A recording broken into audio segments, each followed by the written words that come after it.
So, hey guys, we're back for another podcast, and I've been nervous. I'm very nervous about this one, not because of the host or the guest, but because of me. Because when this person speaks, I usually stare at the floor because I'm trying to absorb everything that this man has to say.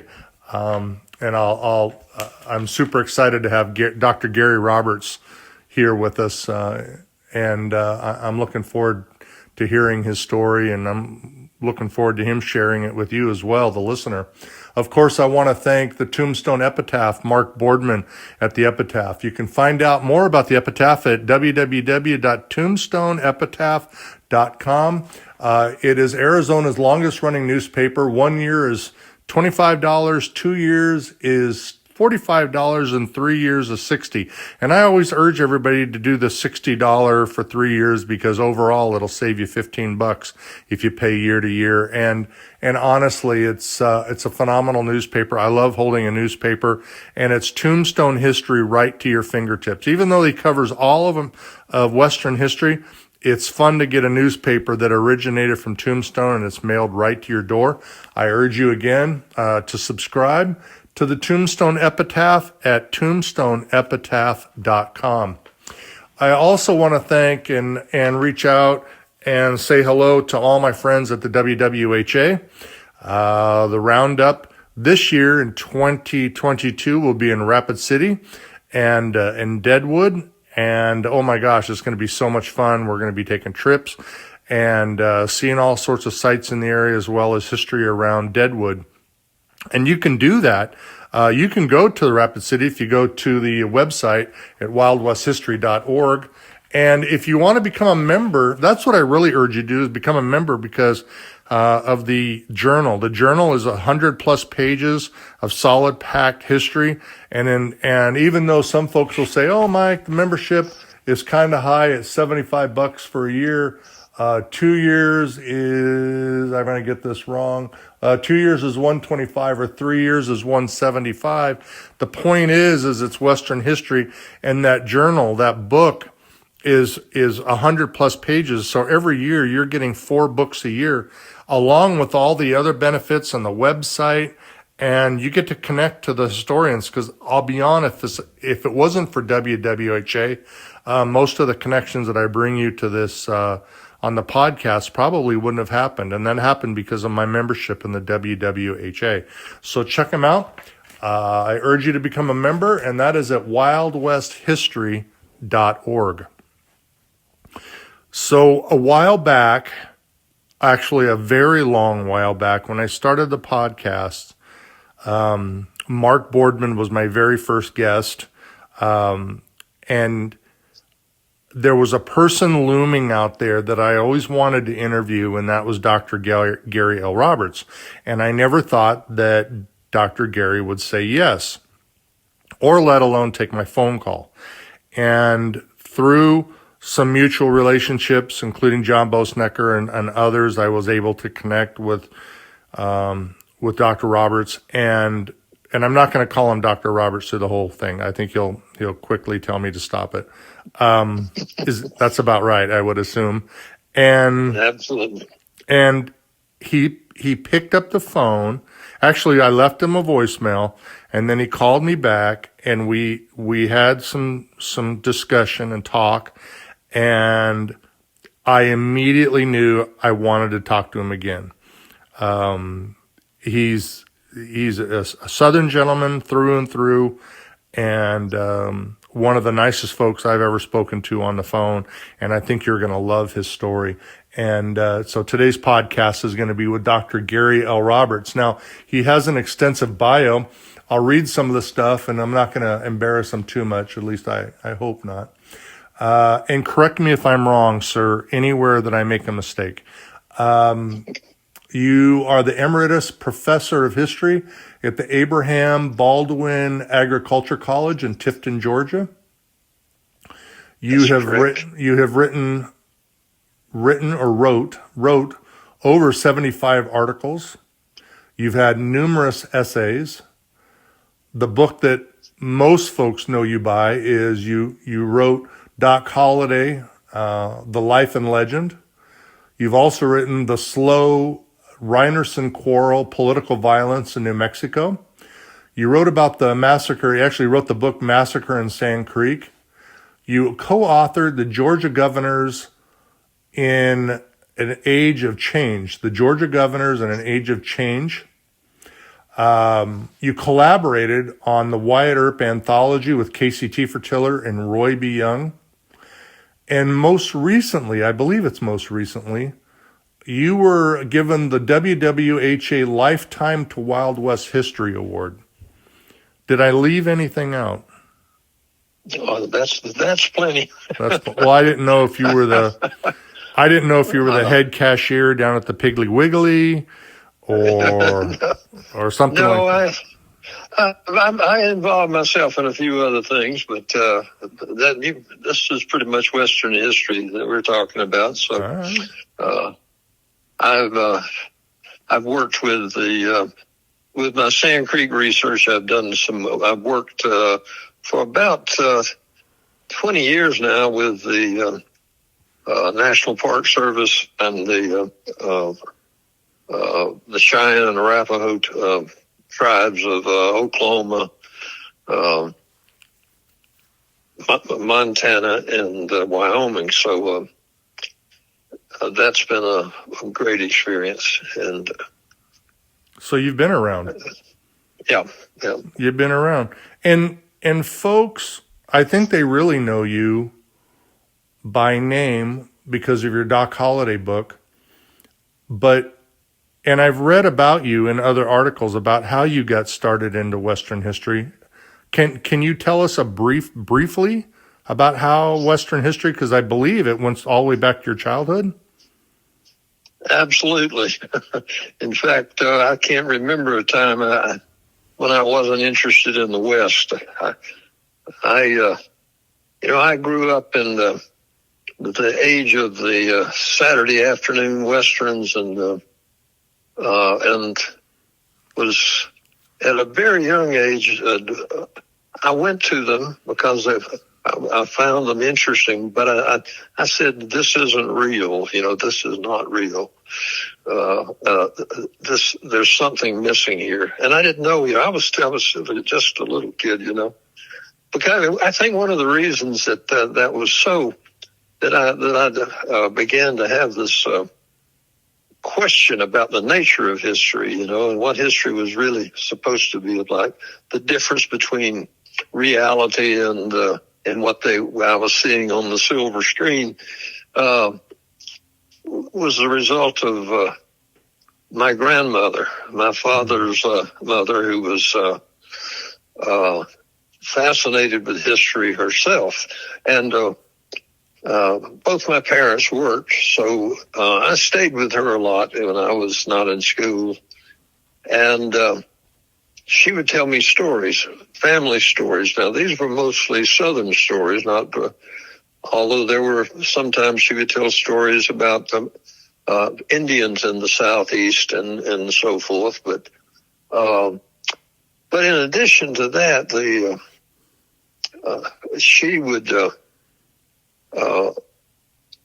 she found out that I was interested in it, and what she would do was, from time to time, let's say it was raining or I couldn't get outside to play for some reason, and she had this couple of steamer trunks in a back room, and she would say, "Let's go plunder." And that meant we were going to go look in those trunks. And so we would go back and we'd open up a trunk, and she would show me things. It might be photographs of Civil War soldiers, or they might be photographs of World War I soldiers, and sometimes she would pick up this little. There were toys and things like that, and she had a saber that had been broken and then reshaped, and they used it when she was growing up to cut sugar cane in the fields. And So I'm getting a feel for history with all of this. And then she had some letters. She had letters from the Civil War period, and also some from World War One. I remember those two times in particular. And she would read the letters to me, and we would sit there, and sometimes it would go on for a couple of hours, and I was just eating it up. And so eventually she told me, she said, well, you're the only one that cares about this stuff. So when I pass away, all this stuff is going to be yours. Well, that lasted for a long time and was my expectation. But she had a brother who got interested in genealogy, and he knew she had all this stuff, and he came down to visit and said, I want to do this genealogy. Can I borrow your stuff?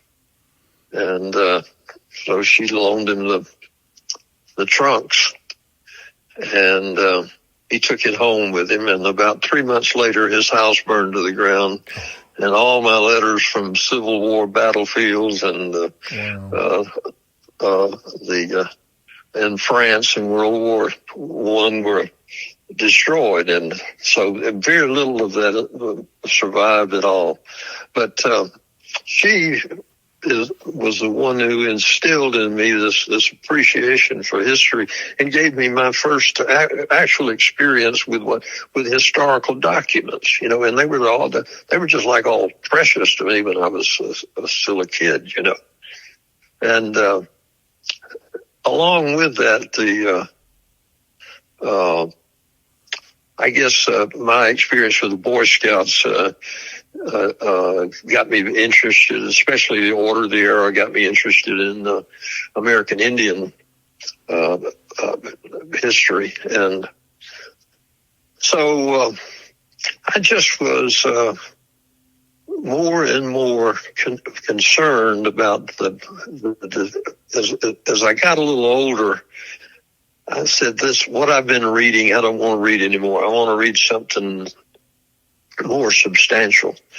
And I remember the first thing I ever read about Tombstone was, other than having seen a couple of TV shows, the first thing I had read was Tombstone by Walter Noble Burns. And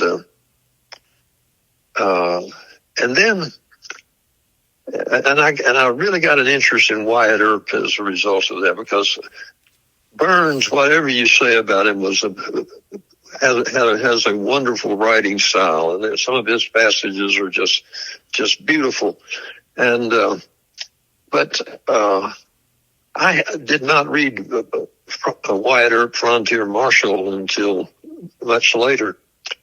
But in the summer, I think it was about 1956, somewhere, I was visiting with an uncle down in a nearby town, and I was sitting in the living room, and there was a book called Riders West, and it was a kind of a collection of articles and short stories that had been put out by the Western Writers of America.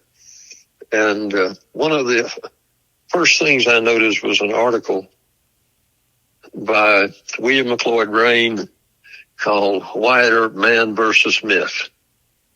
And so I read that, and I was just enthralled, because this was a very different view of Wyatt Earp than was I'd gotten from other things I'd read. And so his was a much more critical view of Wyatt Earp. And so I'm sitting there on the couch, and I say, I'm going to find out the truth about this, naively. But I'm going to find out the truth. Which one of these two pictures is right? Wyatt Earp, the hero, or Wyatt Earp, the villain? And so I started then I became more and more involved in trying to get in touch. Now, we didn't have cell phones back then, and there was no quick way to get in touch with people. So I just started writing letters and buying books. And it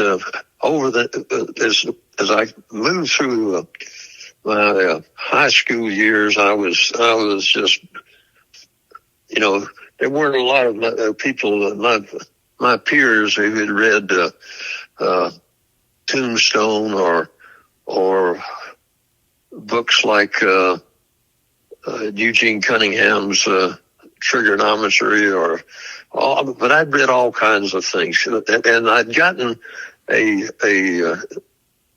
very different picture in my mind, and I'm still trying to decide which is right and which is wrong.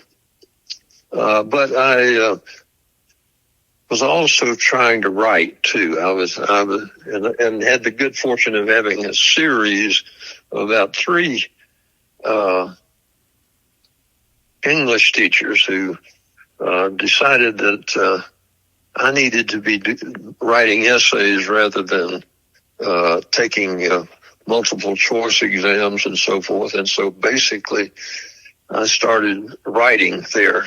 And as a senior in high school, I sold my first article to True West. It didn't appear until after I'd graduated from high school, but it would be 1961. But no, wait a minute. But I gotta stop you. Okay. Because I gotta stop you before you go on, because I'll end up. I'm looking again. I'm looking at the floor as you talk, which I'm trying to absorb it all. Are you saying that you were in high school? How did you submit your article to True West? Because obviously True West magazine, you were receiving the magazine or purchasing it at a dime store or at a pharmacy or something, and then you end up writing an essay or an article, and in high school you submitted that, and they printed it. Yes, I understand. Was it that simple? Yes. Was it that simple? Well, actually, we couldn't.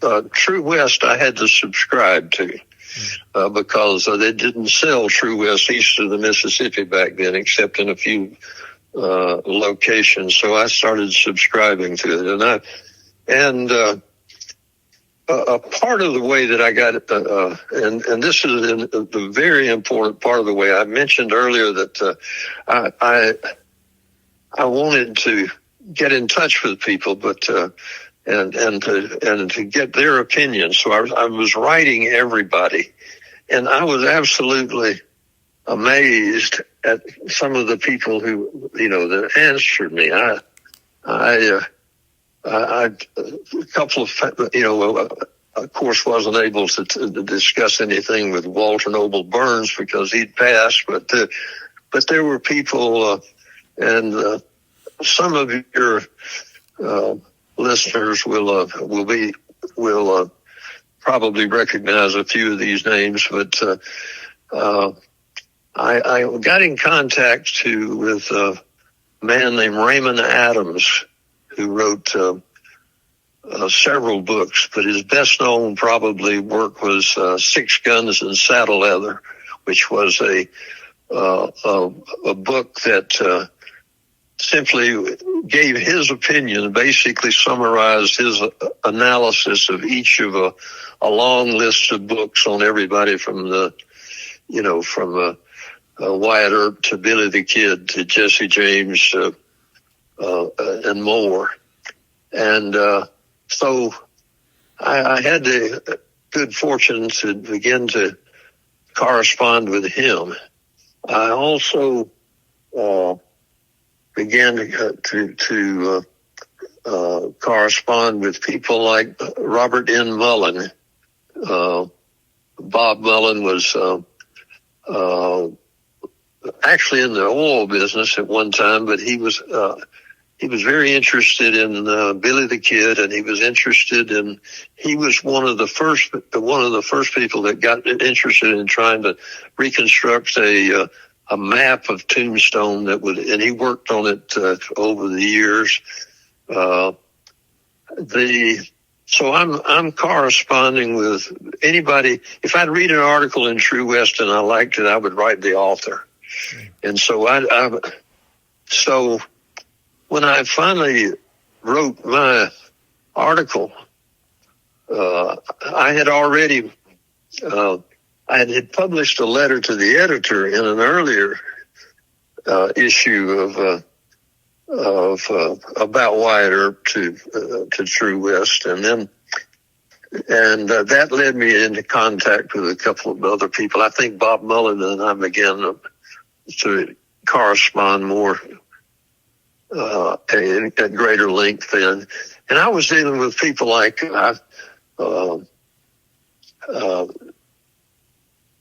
two very influential people. One was J. Frank Dobie. Everybody knows the poet laureate of Texas, and at one time, and an author of a number of books, and I got in touch with him. I was trying to decide what I was going to do when I got to college and what I was going to major in, whether I was going to try to major in journalism or whether I was going to major in history. And so I was asking for advice, and I'll never forget that I got this letter back from Dobie, and he said, in the first place, most people who ask for advice really don't want it, but since you ask, I'm going to give it to you. And so he told me that to go the route of history. He said, you need the broader context that history gives you, as opposed to strictly a journalism degree. And he made a very strong impression on me about the importance of having a broad perspective. Mm-hmm. I asked him what books to read, and he told me to read Macaulay's History of England and Carlyle's History of the French Revolution, and which seems kind of strange recommendations for somebody that's just asked you right. what books do I need to read to get ready to write about the West, and so that was. But I've still got it. It's right here. As I'm sitting here, that letter's on the wall, just a couple of feet away from me. It almost sounds like he wanted you to have a broader view than just a singular view. Right. He said one of his statements was, you need a continental mind, not a county mind. Right. And he was. And coming from him, that made an extra impression. Mm-hmm. And another person that I was writing to at about the same time, who had an impact on me, there were actually a couple of other people, but one of them was Charles Sonicson. Charles C.L. Sonicson, who wrote several books on Texas feuds, and he was at the Arizona Historical Society for a while. Was a professor at the University of Texas at El Paso, and it was in Texas Western, I think is what it was called back then. But he was interested in what he called grassroots history.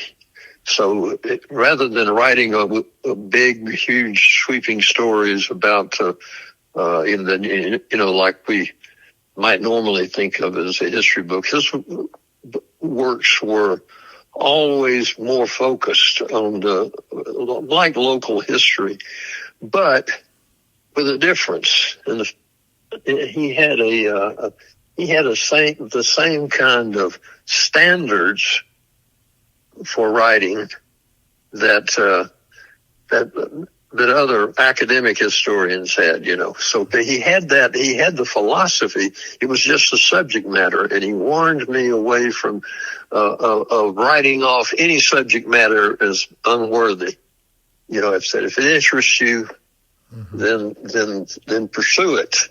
And so I've got right here in front of me on my desk a copy of what is called a little book he wrote called The Ambidextrous Historian. And so he had a great influence on me. Niall Miller and Joseph Snell were two people I also contacted. They were doing a series because of the popularity of Gunsmoke and Wyatt Earp on television. People were writing the Kansas State Historical Society. They were just being bombarded with questions about Wyatt Earp and Wild Bill Hickok, and people were sending them letters saying that I'm a descendant of Matt Dillon. And I need to, can you send me some information? So they did a book called Why the West Was Wild. And it was about it was a book of newspaper primarily and some documents from the cow towns in Kansas. So it was mostly about law enforcement in Kansas and during the Cowtown era. Mm-hmm. So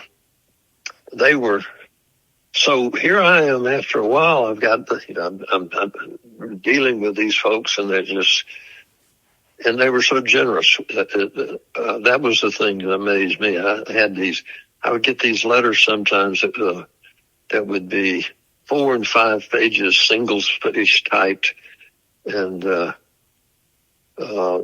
they were just pouring out this information, sending me things that I didn't even know existed. And I corresponded with Ed Bartholomew, who did a book on Wyatt Earp that was probably the most anti-Earp book up to that point. I corresponded with Frank Waters, who did the Earp Brothers of Tombstone.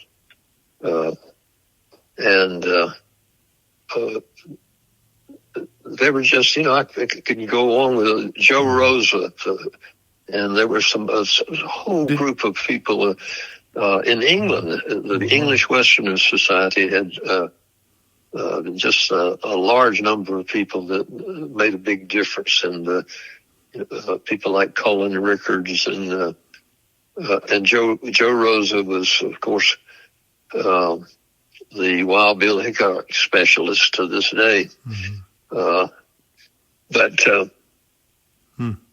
Did you ever get a chance?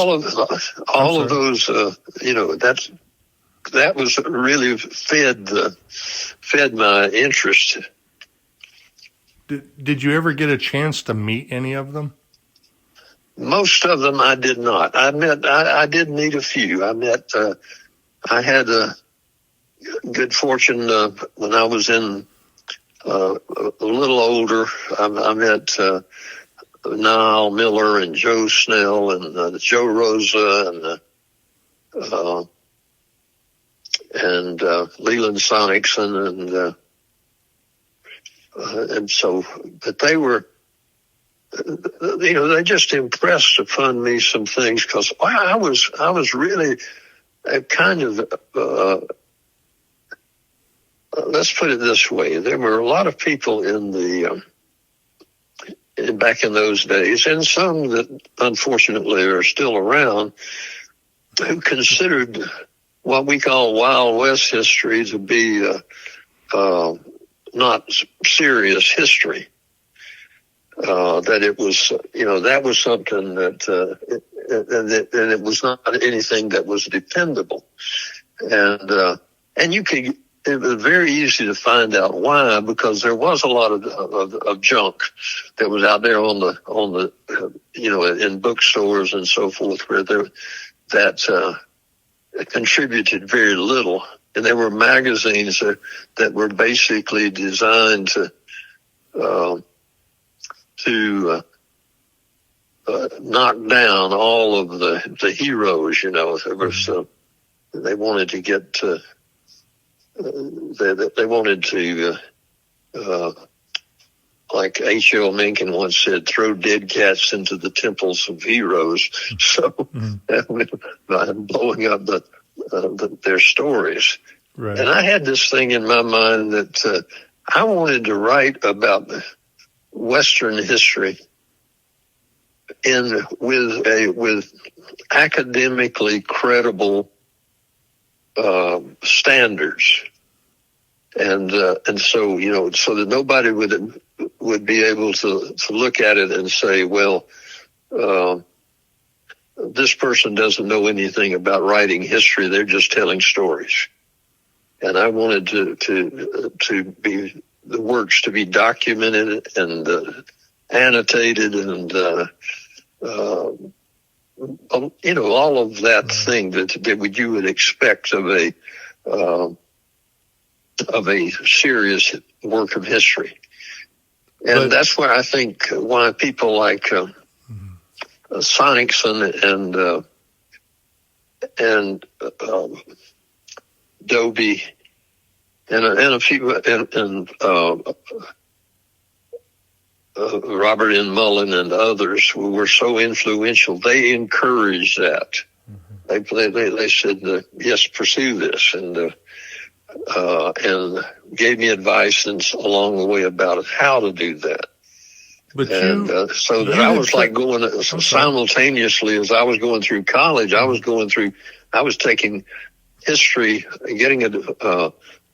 pursuing history on two different tracks.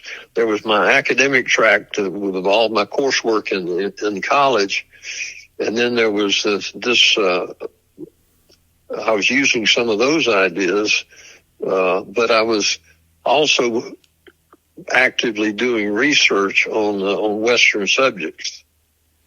And but you had said something. You had said in a pre-interview when you and I had spoke, as you were doing this writing and research, and we had spoke briefly about Doc Holliday, but you had said that as you began to continue your research, you found Western violence to be most intriguing. And I don't think maybe intriguing was a word. Did that, as you were beginning your early stages, did you start gravitating towards that? Or?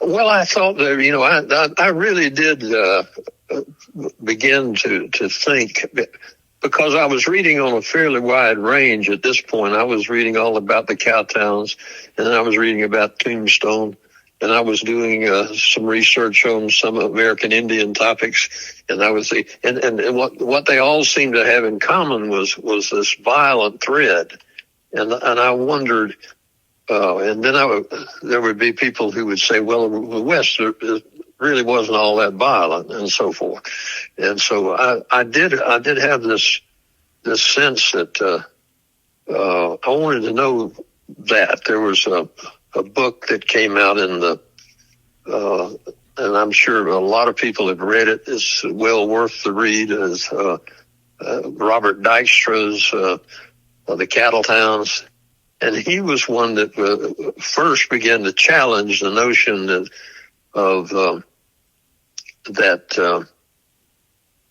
the cow towns were violent places. So I tried to. I thought about responding to that. After I read those things, I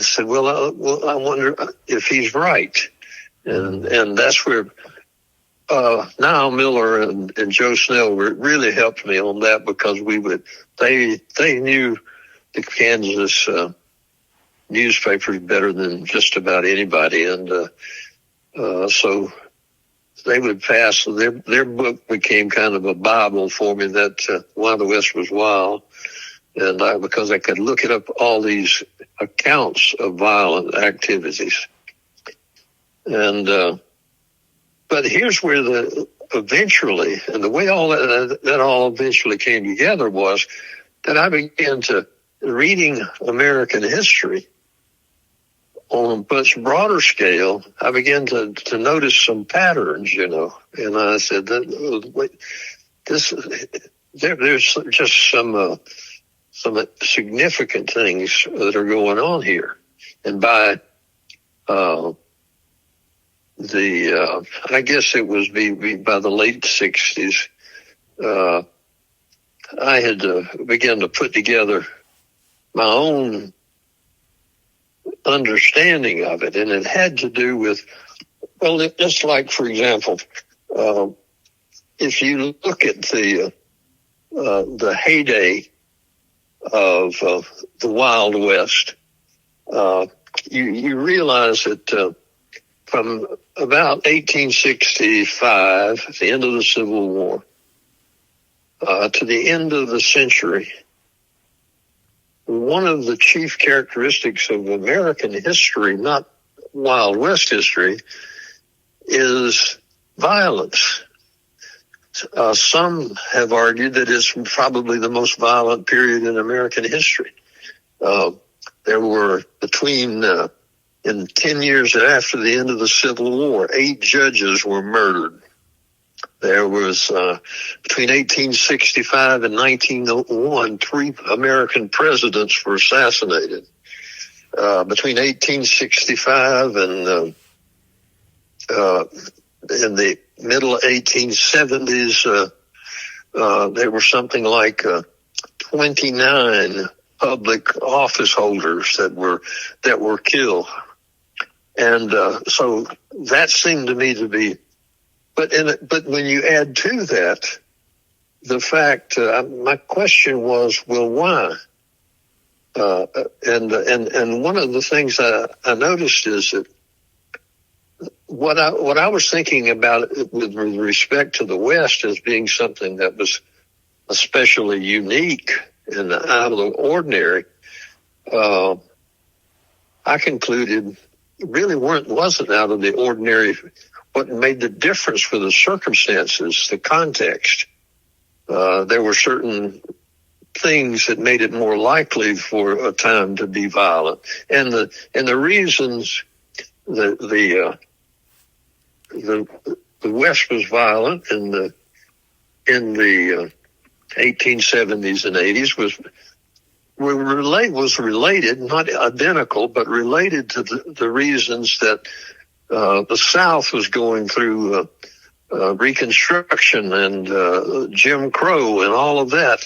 And while in urban America there was the growth of cities and with all the labor violence and the development of the beginnings of law enforcement as we know it today. But so this just, and one of the key things, one of the things that a concept I came up with was something called what I call the boom phenomenon, and that a part of it has to do with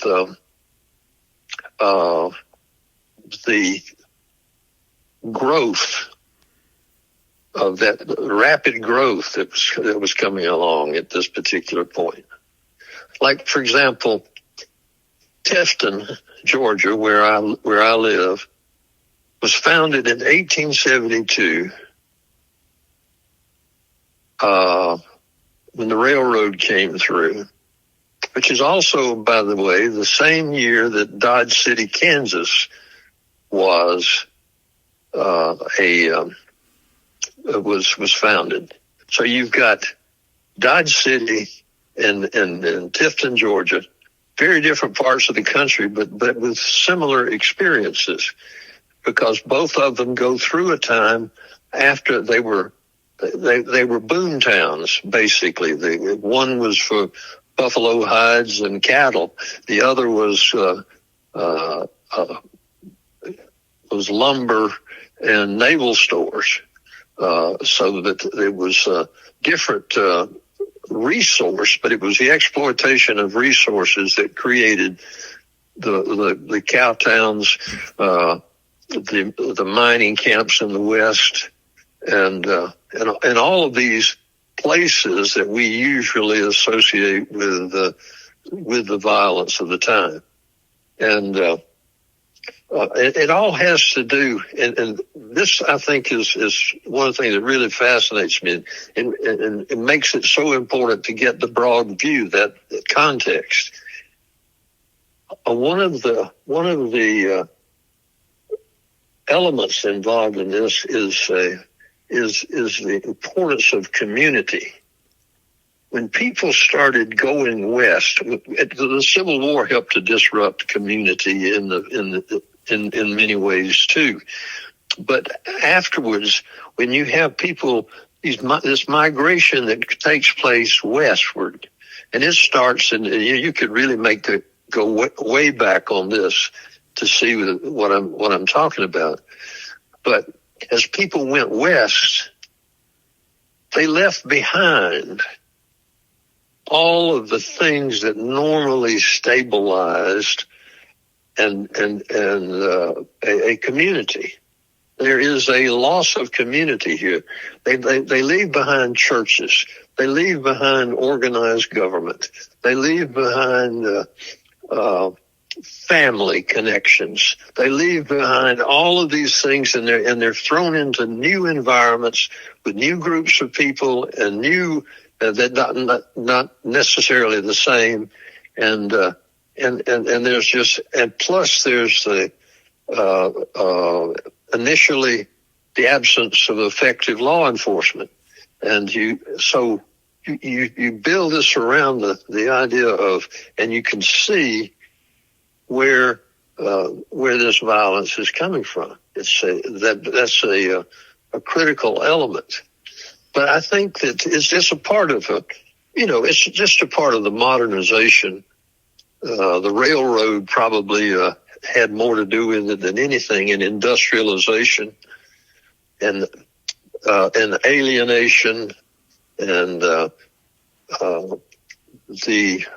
plus we get into, you can go off into things like manifest destiny and the ideas that what came to be known as scientific racism in the middle of the 20th century, which in the 19th century, that allowed people to make judgments about American Indians and others. So, but anyway, that's there's some changes that come, and that there's some similar. You can see that this is not necessarily unique to the West, because you have gunfights in the West. They had in the South what were referred to as shoot-on-sight duels, which is something similar. Mm-hmm. You read those magazines from the 19th century about the Illustrated Police News, or and there's two or three others that are some actually better known that are filled with stories of violent activities. And Texas gets is regarded in most of those early accounts as being the most violence prone, and other people have contributed to this concept as well. It makes John sense, though. Bosanecker's book on his recent book on, Wildcat. on the Cowboys Oh, question. yep. He talks about the Texas influence. But when you go back to the violence again, I haven't even mentioned the Indian Wars or the border troubles. Well, we don't have time for that. But let me ask you. Not, but I just wanted to emphasize that this is the surface level of hitting the high mean. Let me ask you though. Let me ask you something. We're already 45 minutes in to a 55 to 60 minutes is what we have total. Will you come back and do this again? Sure. Be happy to. Oh, okay. You heard it first. He'll come back again. The reason is I will. Is you've got so much history and we haven't even spoke on Doc Holliday. And there's a lot of people that want to talk about Doc Holliday. Well, that sounds like I'm usually up for that. We have about 10 minutes, and it'll go by really fast, 10 minutes. I'm going to ask you a Doc Holliday question, and that is why Doc Holliday? Of all the people in violent Western history, and and I'm not saying violent, that Western history is violent, but just in the violence and Western history, and all the people, you chose Doc Holliday to write about. Why him? Well, there were a couple of reasons, and one of them is that most everybody was focusing on Wyatt Earp, and there was a good question as to whether there needed to be another Wyatt Earp book. I'd written more than one article on Wyatt Earp over the years, but early on, I decided to go exploring when I realized that Doc Holliday grew up about 40 miles south of where I'm sitting right now. I decided I wanted to go down there and check that. And I'd read the biographies that existed of Holliday by Myers and Jans. And so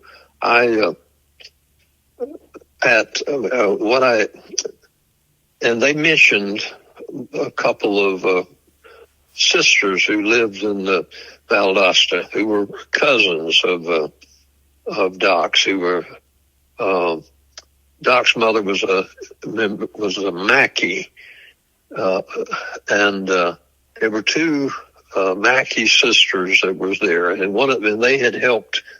One in particular, Lillian Mackey, had helped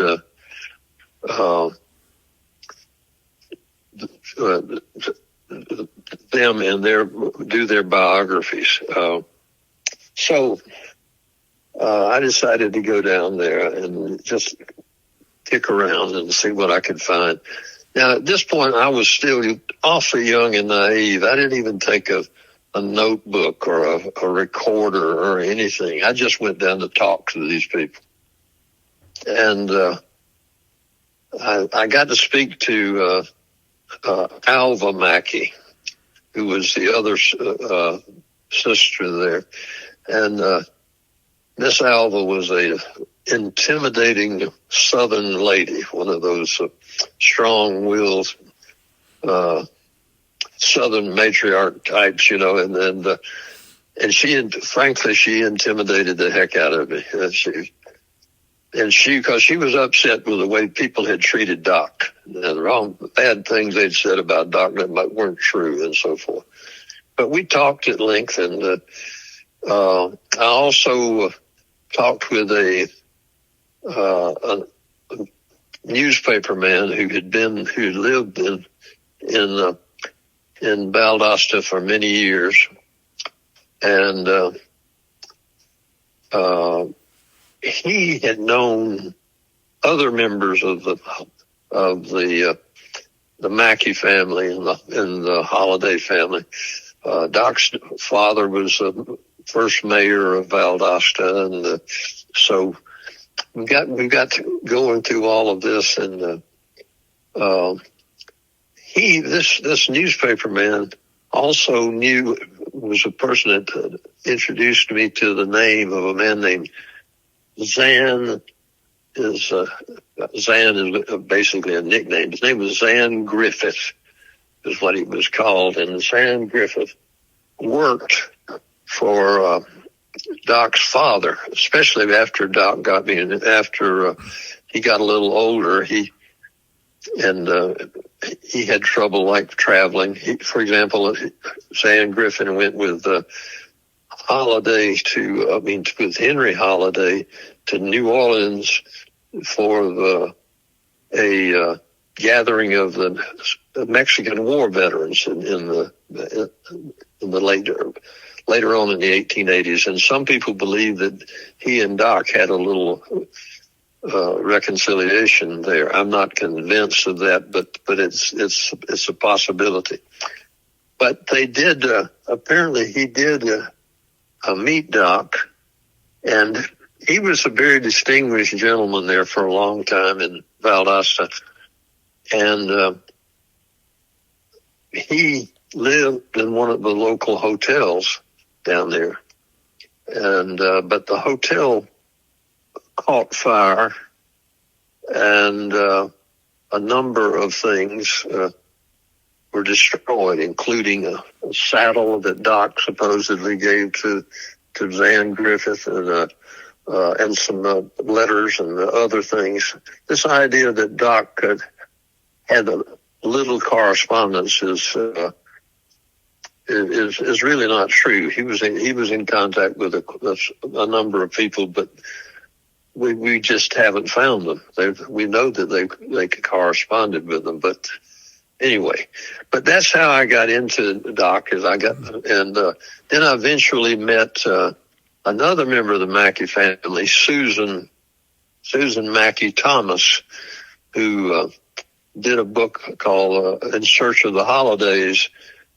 She lived in Valdosta, and she and I became we became just constant correspondence, and I made a number of trips down to see her, and eventually through Susie, I met Victoria Wilcox, who was doing research on who was interested in Doc's family too, because of her connection with the Holiday House in Fayetteville, Georgia, and so once that was all together, it just kind of fell into place rather logically, and it sounds good. Let me ask you, we have one question. This is a Mike question. I thought about it yesterday. We only have a few minutes left. Okay. If you were to get in a time machine and take you back to a location, let's just say in Prescott, and it brought you to Prescott where you could go to Doc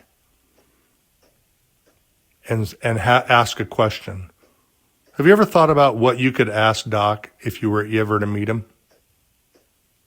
Yes, I have. What are the questions that need answering the most? And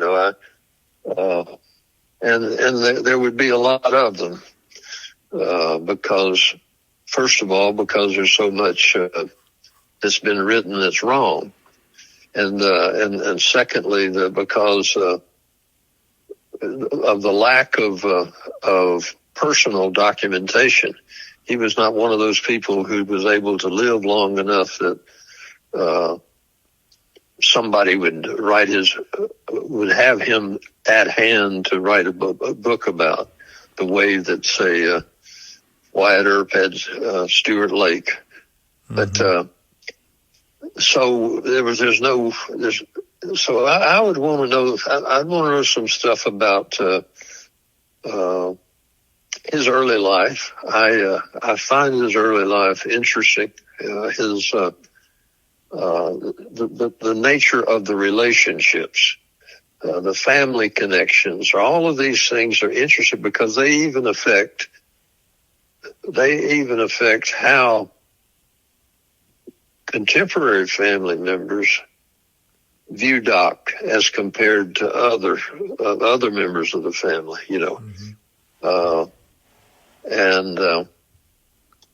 Some of the people have regarded Doc as an embarrassment to the family. Others were very, very defensive of him and thought of him in terms of being a good boy, as they would say. Okay. And Fair enough. Fair enough. And of course, I'd have to ask him about some of the other things. There are some questions that I would have asked at one time that I know the answers to now, so I wouldn't ask those. Well, we'll leave it at that. It's 56 minutes. Okay. 56. It goes by fast. Okay. All right. So again, you can find Dr. Gary L. Roberts, Gary Roberts books everywhere. You can find Doc Holliday, The Life and Legend of Doc Holliday. You can find it at Amazon or booksellers near you. Of course, you can find Sand Creek Massacre, again, at Amazon and booksellers near you. And again, if you really want to connect with him, this is probably one of the best places to do it. And we'll get part 2 scheduled right away. And we'll get Gary back to talk some more about history and Doc Holliday and whatever Gary wants to talk about. Of course, I want to thank the folks at the Tombstone Epitaph, Mark and Eric and everybody over there that's producing and making Arizona's longest running newspaper. You can find and subscribe to the Epitaph at tombstoneepitaph.com. I want to thank the folks and all my good friends over at the Wild West History Association. You can join and become a member at wildwesthistory.org. I urge you to do that. So you can get the journal and get connected to Western history with true provenance and not, through photo sharing apps and, whatever else you're going to see on the internet. The Western History Association brings it to you truthfully, just as much as the Epitaph brings it to you truthfully. And that's really what you want is truth in your Western history. Of course, at the end, I tell everybody, you know what? And I ask everybody, get involved in a charity near you, whether it's a church charity or it's a food bank. For me, it's food bank and the folks at St. Mary's Food Bank. There's folks needing help in the world today and they're needing help right in the community where you live. So reach out to a food bank and donate. Here in Phoenix, it's almost 100% of every dollar goes to food. For $1. It's $1 makes 7 meals or feeds 7 people. So I'm pretty sure if you get a food bank near you, it's not the food that they need, it's the money that they need. So $20 can go a long ways, or even go down and volunteer at a church charity or a charity near you. It just makes you feel good. And for that, it's a great way to end a podcast. Dr. Roberts, Gary Roberts, thank you so much for your time, and we will be back shortly. Do you have anything you want to add to any of that? Do you have a charity that you partner with? Through my local church, primarily, and what's your local church? And I'm a Methodist. So that's all right. First Methodist Church in Tifton, Georgia, and also I'm kind of like there's some other things that I try to do on the side. Much of it is just individual contributions. There you go. All righty. Well, we appreciate you folks again. If you're listening on YouTube, please hit that subscribe button. Let folks know about it and leave a comment because I will answer every single one. And if you want to leave a question on the YouTube or on the Facebook postings where I'm promoting these, leave a question and I'll write it down and we'll get it to Gary the next time that we speak. We might even give you a shout out and say this question is from so-and-so.